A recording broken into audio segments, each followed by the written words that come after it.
Sudipta, AV নিউজে আপনাদের সকলকে স্বাগত। প্রথমেই চোখ রাখবো নিউজ হেডলাইন্সে।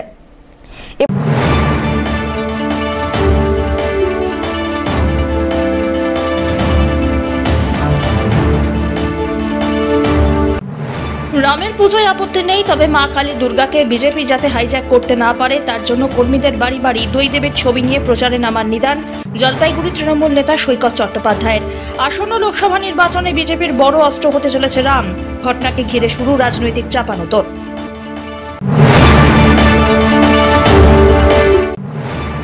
লাগাতার হাতির হানা, খাদ্যের খোঁজে বনাঞ্চল পেরিয়ে লোকালয়ে প্রবেশ। এবার শীতের দাপটের মাঝেই হাতির তাণ্ডব লীলা ধূপগুড়ি ব্লকে, আতঙ্কে এলাকাবাসী।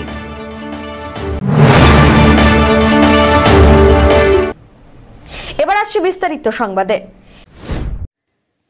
রামের পুজোয় আপত্তি নেই, তবে মা কালী মা দুর্গাকে বিজেপি যাতে হাইজ্যাক করতে না পারে তার জন্য কর্মীদের বাড়ি বাড়ি দুই দেবীর ছবি নিয়ে প্রচারে নামার নিদান জলপাইগুড়ির তৃণমূল নেতা সৈকত চট্টোপাধ্যায়ের। আসন্ন লোকসভা নির্বাচনে বিজেপির বড় অস্ত্র হতে চলেছে রাম। এরপরে বাংলার দুই আরাধ্যা দেবী কালী এবং দুর্গাকেও বিজেপি যাতে হাইজ্যাক করতে না পারে সেই আশঙ্কা নিয়ে তৃণমূল নেতার গলায় শোনা গেল অন্য স্বর। জলপাইগুড়ি শহরের 25 নম্বর ওয়ার্ডে কর্মী সভার মঞ্চে দাঁড়িয়ে তৃণমূলের প্রাক্তন যুব সভাপতি তথা জলপাইগুড়ি পুরসভার ভাইস চেয়ারম্যান সৈকত চট্টোপাধ্যায় জানান, তাদের মা দুর্গা এবং মা কালীর ছবি নিয়ে বাড়ি বাড়ি যেতে হবে, যাতে বিজেপি নেতাকর্মীরা তাদেরকে হাইজ্যাক না করতে পারে।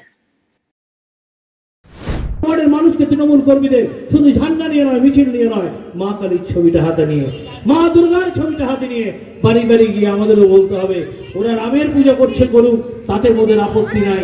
আমার মা কালী, আমার মা দুর্গাকে যেন বিজেপি হাইজ্যাক করতে না পারে, সেটা আমাদের দেখিয়ে আসতে হবে।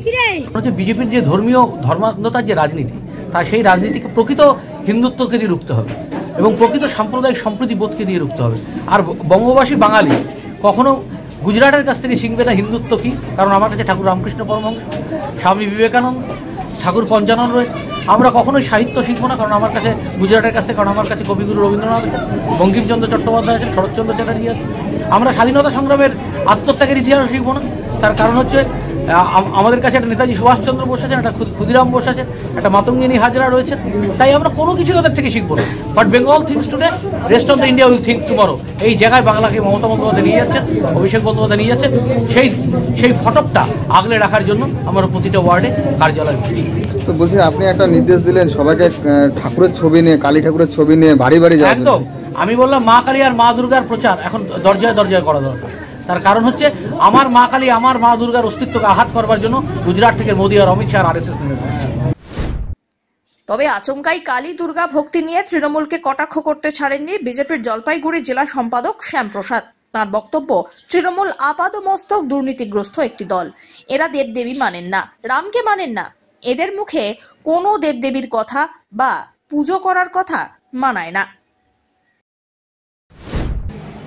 তৃণমূলের মতো একটি রাজনৈতিক দল যারা দেশবিরোধী কাজের সাথে যুক্ত থাকে বিভিন্ন জায়গায়, যারা দুর্নীতিতে যুক্ত, যারা প্রভু শ্রী রামের অস্তিত্ব মানে না, যারা ভগবানকে সম্মান করে না, যারা নিজেদেরকে হিন্দু বলতে লজ্জা পায়, তারা আজকে দেবদেবী নিয়ে পড়ে গেছে। তারা আজকে হিন্দুত্ব রক্ষার জন্য নামছে। ভালো কথা তো, আমরাও তো চাই যে নিজে যারা হিন্দু তারা অ্যাটলিস্ট বলুক, যেটা স্বামী বিবেকানন্দ বলতেন, গর্ব করে বলো আমি হিন্দু। সেই হিন্দুর কথাটা আজকে তাদের মুখ দিয়ে বেরোচ্ছে। আমরা রামের পেটের নিয়ে বসিনি যে শুধু রামটা আমরাই বলবো। রাম আমাদের রক্তে আছে, রন্ধ্রে আছে, ওটা ভারতবর্ষ রামের। তো এখানে রামকে নিয়ে আমরা কোনো রাজনীতি করছি। রাম সকলের, শুধু আমাদের কেন, এখানে জাতি ধর্ম বর্ণ নির্বিশেষে গোটা ভারতবর্ষ রামের এবং রাম ভারতবর্ষের। তো সেখানে তারাও পূজিত করবেন, এটাই স্বাভাবিক। কিন্তু তারা দেবদেবীকে রাজনীতি বানানোর চেষ্টা করছেন। যার নিজের পায়ের নিচে মাটি সরে গেছে তিনি বলছেন যে মা কালী এবং দুর্গার ছবি নিয়ে দাঁড়ে দাঁড়ে যেতে গিয়ে বলতে এবং তাকে ধরে রাখতে, যাতে মা কালী এবং দুর্গাকে নিয়ে কেউ রাজনীতি করতে না পারে। লজ্জার বিষয়। আমরা কাউকে নিয়ে রাজনীতি করছি না। নিজের অস্তিত্ব সম্পর্কে যারা জানতে পারে না তারা এগুলো কথা বলে। এবং অনেকে যারা বলছে না সেকুলারগিরি সাজছেন, বাংলাদেশে কেন লাত খেয়ে দেশে এসেছেন সেটা আগে জানা উচিত। বাংলাদেশে আজকে হিন্দুদের কি অবস্থা সেটা একবার বলুন তো। হিন্দুত্ব নিয়ে যদি লড়াই করতে হয় করুন, সকলে করুন, কোনো অসুবিধা নেই।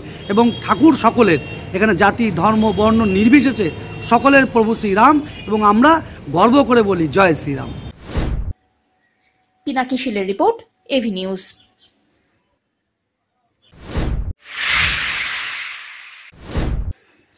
একই প্রবল শীত, তার মধ্যে হাতির তাণ্ডব অব্যাহত ধূপগুড়ি ব্লকে।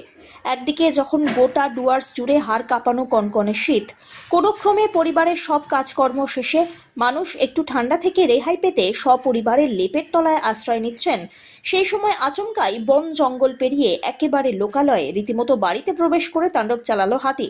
ঘরবাড়ি আসবাবপত্র ভাঙচুর সহ মজুদ রাখা ধান চাল সাবর করে হাতি চম্পট দেয় বলে অভিযোগ। আর তাতেই আতঙ্কের বাতাবরণ তৈরি হয়েছে ধূপগুড়ি ব্লকের অন্তর্গত গধেয়ার কুঠির এলাকার বগরিবাড়ি এলাকায়। জানা গিয়েছে মাঝে মধ্যেই হাতির অনুপ্রবেশ ঘটে এখানে। ইতিমধ্যে গ্রামে প্রবেশ করে রাতভর তাণ্ডব চালিয়ে 15টিরও বেশি বাড়ি ভেঙে গুড়িয়ে দিয়েছে হাতির পাল। কোনো ক্রমে বাড়ি থেকে পালিয়ে নিজেদের জীবন বাঁচাতে মরিয়া মানুষজন। বাড়িঘর অজস্রভাবে ভেঙে দিয়েছে, চাউল ডাল সম্পূর্ণ একদম নষ্ট করে দিয়েছে। তার সঙ্গে আমাদের এখানে যে আমাদের সিমের জাঙ্গিগুলো আছে সেই জাঙ্গিগুলো ভেঙে ফেলছে, পাওয়া যাচ্ছে না। আর দেখুন আমরা যখনই আমরা খবরটা পেয়েছি তৎক্ষণেই আমরা প্রশাসনকে ফোন করে জানিয়েছি। তো এখন পর্যন্ত আসেনি, হয়তো আর কিছুক্ষণ পরে হয়তো ঢুকে যাবে। সব্যসাচী মজুমদারের রিপোর্ট, এভি নিউজ।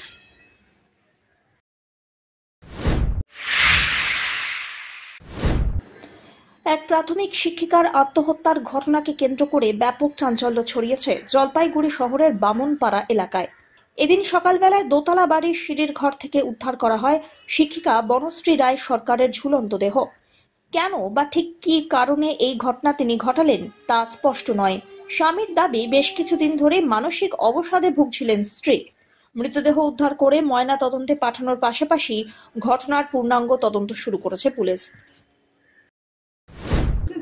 গতকাল আমরা ঠিক ছিল, গতকাল আমাকে ফোন করে বললো দেবাশিস গাড়ি পাঠাও, আমি একটু বাপের বাড়ি যাব।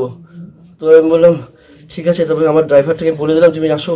এবার গাড়িতে আসলো, গাড়িতে উঠালো, তারপরে বললো যে আমি বললাম আমার ছেলের চেস খেলা আছে, তুমি কি যাবা? তাহলে কালকে সকালে বলে তুমি একটু সকাল দিয়ে এসো। আমি বললাম ঠিক আছে দিয়ে আসবো। এবার হলো, তারপরে আবার গাড়িতে ড্রাইভার জিনিসপত্র উঠেছি, আবার নামায় আমাকে ফোন করলো, না আমি তাহলে গেলাম না, বাদ দাও, তুমি রাগ করছো। ঠিক আছে আমি গেলাম না। এবার তারপরে আমি আসলাম, রাত্রিবেলা এসে আমরা খাওয়া দাওয়া করে ঘুমাইছি। কিন্তু তারপরে আমাকে রাত্রিবেলা 2টা, 2:30, 3টার দিকে বললো আসো মশা ঢুকছে। তারপরে আমি ছেলে বউ মিলে মশা মারলাম, মেরে আমি পাশে করে শুয়ে পড়লাম। তারপরে তো জানি না, তারপরে আমার ছেলে এই ভোর 4টা, 4:30, 5টার দিকে আমাকে ফোন করে, বাবা মামাম কই। আমি যে মা দেখ ছাদে এসে নাকি। তারপরে বললো না, তারপরে দুজনে মিলে নামলাম, ছাদে গেলাম নাই। তারপরে এসে দেখি এই ঘটনা। তো বলছি যে কে মানে একসাথে থাকেন না? না, একসাথে মা বাবা নিচে থাকি, আমি ছেলে বউ পড়ে থাকি। কে ছেলে দেখতে পারে? তবে হ্যাঁ, ছেলেই দেখতে পারে। কি দেখতে পারে? হ্যাঁ, ছেলেই প্রথম আমাকে জানায়। তো অশান্তি অনেক দিন ধরেই, ঠিক আছে, বাড়িতে। তা 2 দিন ধরে দিদি আমাকে ফোন করলো যে বাড়িতে নিয়ে যা ভাই, ঠিক আছে। আমি দেখ দিদি বাড়িতে ঝগড়া লাগছে, ঝগড়াটা বাড়িতে ঠিক করে তারপরে তুই বাড়িতে এসে থাক, আমি তোকে না করবো না, ঠিক আছে। এবং করে শ্বশুরবাড়িতে ঝগড়া লাগছে, তুই আসবি, ঠিক আছে, ঝগড়াটা বাড়বে, 2 দিন থাক, ঝগড়াটা ঠান্ডা হোক, তারপরে তুই বাড়িতে এসে থাকিস। তা কালকে ফোন করলো রাত্রিবেলায় এই ঘটনা, ঠিক আছে। তার দিদির শাশুড়ি বহুত প্রবলেম আছে, দিদি প্রেগনেন্টও আছে, ঠিক আছে। এই নিয়ে ঝামেলা বাড়িতে, ঠিক আছে। হ্যাঁ, দিদি আমার চাকরি করে। কিসে চাকরি করে? স্কুল টিচার, ঠিক আছে। আচ্ছা, একদিন আমি জামাইয়ের সঙ্গে ঘটনা করার চেষ্টা করছি, জামাইবু ফোন করবে বলে বিজি, 3-4 দিন ধরে ফোন তো করে না, কথা বলারও তার সঙ্গে সুযোগ পাওয়া যায় না। জামাইবু কি করে? জামাইবু চাকরি করে। আর বলছি যে কি সমস্যা রয়েছে, মানে কেন এরকম দুর্ঘটনা ঘটলো? সমস্যা এখন পারিবারিক তো শাশুড়ির সঙ্গে টুকটাক লেগেই থাকে, যেটা হয়। কিন্তু হওয়ার পরিপ্রেক্ষিতে এত বড় একটা ডিসিশন নেবে সেটা বুঝতে পারিনি। 2 দিন আগে আমাকে ফোনও করেছিল, কালকেও ফোন করেছিল, বাড়িতে এরকম অশান্তি, ঠিক আছে। না অশান্তি করে তো রাস্তা মানে 2 দিন থাক, এমনি বাড়িতে সব বাড়িতে লাগে অশান্তি, 2 দিন পরে ঠিক হয়ে যাবে, তারপর তুই বাড়িতে এসে থাক। তারপরে আজকে সকালবেলা তো এরা বাড়ি থেকে আমাকে কেউই জানেনি, আমি পাশের বাড়ি মামা বাড়ি আছে, পাড়ার প্রতিবেশী কেউই জানে না যে রাস্তার থেকে মরে পড়ে আছে, ঝুলে আছে, এরা কাউকে খবর দেয়নি। আমি আসলাম, আসার পরে দেখলাম এই ঘটনা, তারপরে আমি পুলিশ সবাইকে ফোন করলাম আপনাদের, তো এরাও কাউকে এখনো জানাও নেই। বলছি এটা কার বাড়ি? এটা আমার দিদির বাড়ি। শ্বশুর বাড়ি? শ্বশুর বাড়ি। তো কি চাইছেন এখন আপনারা? আমি চাইছি যে যেটা হয়েছে ব্যাপারটা, সেটার কি ব্যাপারটা কি, কোথা থেকে কি হলো, আইনত ব্যবস্থা নেওয়া, সত্যিটা কি মিথ্যাটা কি, কেন একটা মানুষ এমন করে, জলজন্ত মানুষ যার কোনো অভাব কোনোদিন কিছু নেই, ফুটফুটে একটা ছেলে আছে, সে কেমন করে সিঁড়ির মধ্যে ফাঁসি দিয়ে ঝুলে থাকে রাত্রিবেলা ছেলে নিয়ে শোয়ার পরে, সেটাই দেখার এখন। পিনাকি শীলের রিপোর্ট, এভি নিউজ।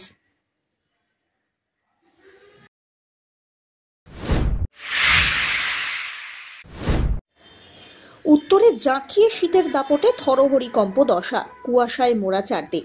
ঘন কুয়াশার জেরে রীতিমতো দৃশ্যমানতা কমে যাওয়ায় বিপাকে পড়েছেন গাড়ি চালকরা। শুক্রবার রাত্রি থেকেই ঘন কুয়াশার জেরে যান চলাচল বিঘ্নিত। টানা কয়েকদিনের শীতে রীতিমতো জবুথবু ডুয়ার্সের মানুষ। বিশেষ করে রাতের বেলায় ঘন কুয়াশার জেরে শিলিগুড়ি থেকে আসামগামী 31 নম্বর জাতীয় সড়ক দিয়ে যাতায়াতকারী দূরপাল্লার যানবাহন চালকরা বেশ বিপাকে পড়েন। দৃশ্যমানতার অভাবে প্রতি মুহূর্তে থাকছে প্রাণের ঝুঁকি।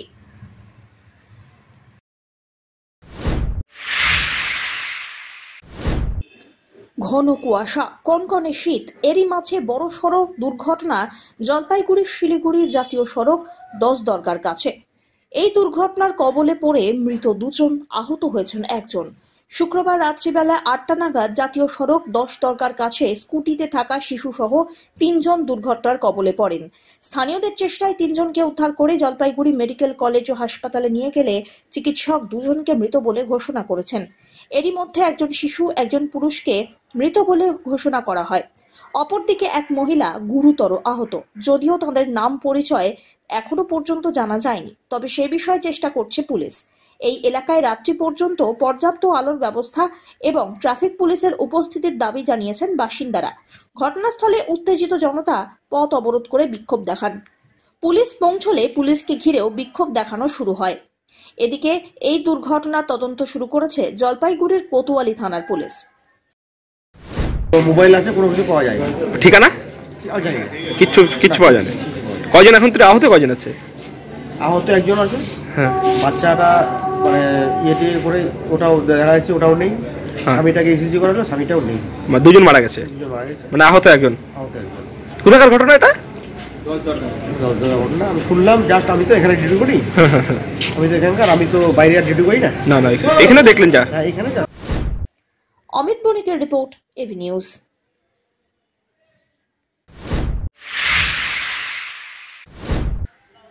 ঘন কুয়াশার কারণে 4 চাকা গাড়ি পথ দুর্ঘটনার কবলে পড়ল। শনিবার ভোরবেলা ঘটনাটি ঘটেছে জলপাইগুড়ি চেকপোস্ট সংলগ্ন এলাকায়। জানা গিয়েছে, এই দিন শিলিগুড়ি থেকে 4 চাকা গাড়ি জলপাইগুড়ির দিকে আসার সময় আচমকাই নিয়ন্ত্রণ হারিয়ে নয়াঞ্জলিতে পড়ে যায়। এই ঘটনায় হতাহতের কোনো খবর পাওয়া যায়নি। পরে পুলিশ এসে গাড়িটি ক্রেনের মাধ্যমে তুলে নিয়ে যায়। কি দেখলেন? আমি ভোরবেলা যখন যাচ্ছিলাম দেখলাম যে গাড়িটা পড়ে আছে, লোকজন নেই। এই অবস্থায় দেখলাম কোনো লোকজন ছিল না এখানটা। কোথায় গাড়ি মনে হয়? এটা শিলিগুড়ি নাম্বারটা শিলিগুড়ি গাড়ির। কি হয়েছে মনে হয়? যে একটা টার্নিং কাটতে গিয়ে হয়তো হয়েছে, আর নাহলে হয় কোনো মধ্য অবস্থায় ছিল। যে কোনো একটা তো ঘটনা ঘটেছে এখানটা। চালক বা কেউ পাওয়া গেছে গাড়িতে? না, কেউ পাওয়া যায়নি, কাউকে পাওয়া যায়নি। কি করবেন এখন তাহলে? এখন প্রশাসনকে ফোন করতে হবে, প্রশাসন এখন কি করে, প্রশাসনের ব্যাপার। কি গাড়ি এটা? হচ্ছে মারুতি অল্টো। অমিত বণিকের রিপোর্ট, এভি নিউজ।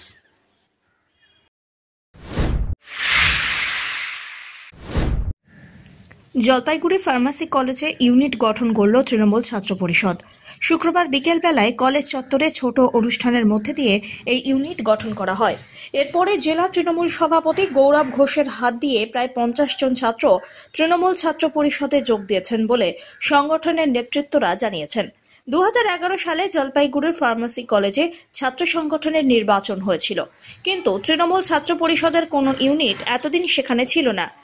এদিন নতুন ইউনিট গঠনের পর নবাগত ছাত্রদের নিয়ে কলেজ চত্বরে মিছিল করেন জেলা নেতৃত্ব।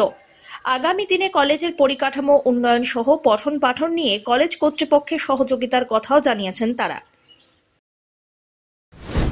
আজকে জলপাইগুড়ি ফার্মেসি কলেজে মমতা বন্দ্যোপাধ্যায়ের আদর্শে অভিষেক বন্দ্যোপাধ্যায়ের তারুণ্য এবং আমাদের তিনাঙ্কুর ভট্টাচার্যর যে দৈনিক আন্দোলন, সেই আন্দোলনে অনুপ্রাণিত হয়ে ফার্মেসি কলেজের যারা ছাত্রছাত্রীরা ছিলেন তারা অধিকাংশ সংখ্যায় আর আরও আপনারা দেখতে পাচ্ছেন আরও অনেক ছেলেমেয়ে যারা আমাদের মমতা বন্দ্যোপাধ্যায়ের এই আন্দোলনের শরিক, আমাদের আদর্শের শরিক হতে এসছে এখানে আপনারা দেখতে পাচ্ছেন। তাই সবাই আজকে জয়েন করছে তৃণমূল ছাত্র পরিষদে। আগামী দিনে জলপাইগুড়ি তৃণমূল ছাত্র পরিষদ ফার্মেসি কলেজে একমাত্র এবং সর্বশক্তিশালী দল হয়ে গড়ে উঠবে, এই ব্যাপারে আমরা সম্পূর্ণভাবে বিশ্বাসী। এবং আজকে যেটা শুরু, আগামী দিনে সেটা আরও উচ্চতর জায়গায় গিয়ে পৌঁছবে। আর আমরা একটা বার্তা এখান থেকে দিয়ে যেতে চাই যে পশ্চিমবাংলা সহ জলপাইগুড়ির ফার্মেসি কলেজ থেকে শুরু করে প্রত্যেকটা জায়গায় বর্তমানে তৃণমূল ছাত্র পরিষদ বা তৃণমূল কংগ্রেস ছাড়া অন্য কোনো দল নেই। আজকে কিন্তু আমরা এটা প্রমাণিত। ধীমান রায় রিপোর্ট, এভি নিউজ।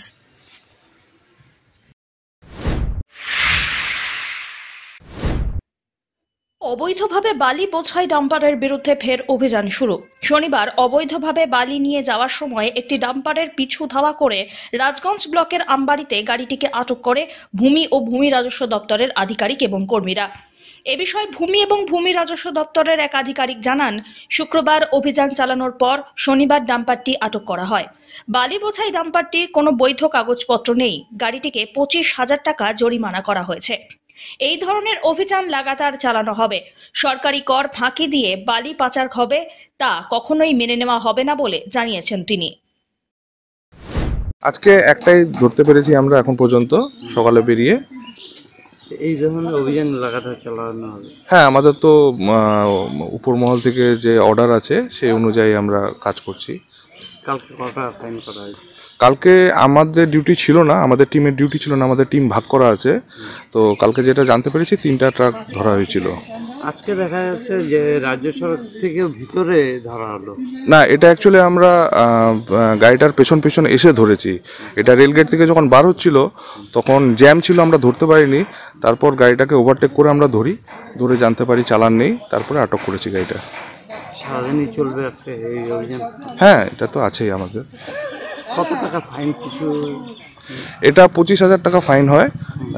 ওনারকে বলেছি আমরা যে ফাইনটা দিতে। এবারে আমরা ওয়েট করছি, যদি ফাইন সময় মতো না দিতে পারে তাহলে পরে আমরা পুলিশকে ইনফর্ম করব সিজ করার জন্য। রাজগঞ্জ থেকে সুস্মিতা চন্দ্রের রিপোর্ট, এভি নিউজ।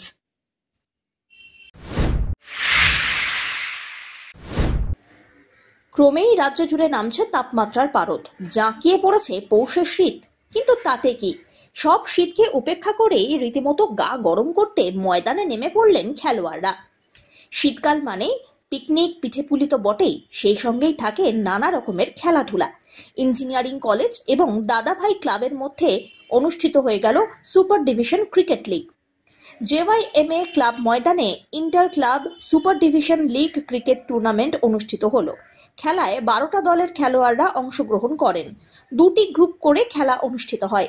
ডিসেম্বর মাসের 24 তারিখ থেকে শুরু হয়েছিল এই লিগ ক্রিকেট টুর্নামেন্ট। ইঞ্জিনিয়ারিং বনাম দাদাভাই ক্লাবের মধ্যে এই দিনের খেলা অনুষ্ঠিত হলো। অমিত বণিকের রিপোর্ট, এভি নিউজ।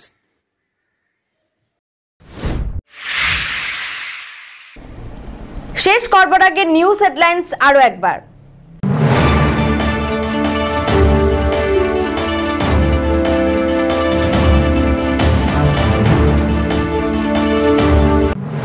রামের পুজোয় আপত্তি নেই, তবে মা কালী দুর্গাকে বিজেপি যাতে হাইজ্যাক করতে না পারে তার জন্য কর্মীদের বাড়ি বাড়ি দুই দেবীর ছবি নিয়ে প্রচারে নামার নিদান জলপাইগুড়ি তৃণমূল নেতা সৈকত চট্টোপাধ্যায়ের। আসন্ন লোকসভা নির্বাচনে বিজেপির বড় অস্ত্র হতে চলেছে রাম। ঘটনাকে ঘিরে শুরু রাজনৈতিক চাপানোতর।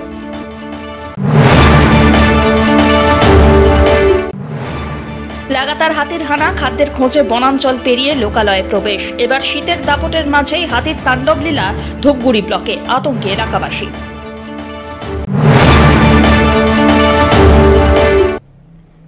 এখনকার মতন এভি নিউজ এ পর্যন্তই। পরবর্তীতে আসছি আরো সংবাদ নিয়ে। দেখতে থাকুন আমার ভিশন। নমস্কার।